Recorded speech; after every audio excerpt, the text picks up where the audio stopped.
It takes three qualities essentially to do well, and extremely well actually in this country. It takes intelligence, it takes energy, and it takes integrity. Now everybody in this room has the requisite intelligence. You wouldn't be here if you didn't. I mean, it doesn't take 180 IQs, although I'm sure you all have those, but it takes reasonable intelligence. You're getting a great education. You've got the energy, that's why you've shown up in school. And it takes integrity. And I say if you don't have integrity, we don't want to hire somebody that's got intelligence and energy if they don't have integrity. We'd rather hire somebody that's dumb and lazy if they don't have integrity, because they probably will never get around to cheating us or doing something of the sort. Last thing in the world I want is somebody that's lax. Mosher had intelligence and energy at Solomon. He was head of the government bond trading thing, and he had lots of intelligence and he had lots of energy. And he went to jail, and he almost brought down the firm. And integrity is absolutely an option.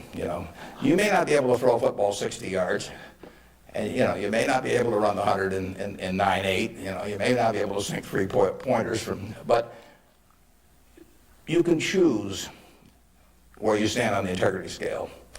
You can't. You weren't born wired one way or the other. That is an absolute choice you make, and the heroes I've had in life have been the people that I felt stood out in that respect. My number one hero was my dad, but I've had other heroes, Tom Murphy, Ben Graham, people like that. And the reason I admired them was not because they were the smartest people in the world, although they were plenty smart. And it wasn't because they made the most money. That meant nothing.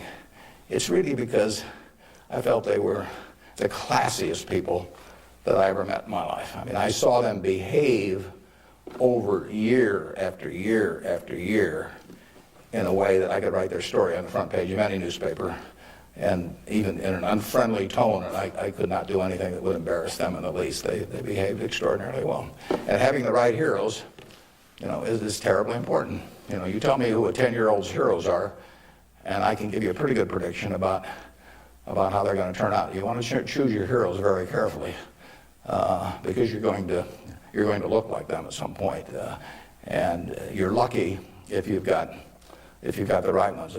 I'll give you an aside, and then we'll get on to your questions. But it's something, you're not parents yet, most of you. But when you're a parent, you are the natural hero of your child. You're this great big thing, or there's two of you great big things, and there's a little tiny child dependent on you. You are the natural hero.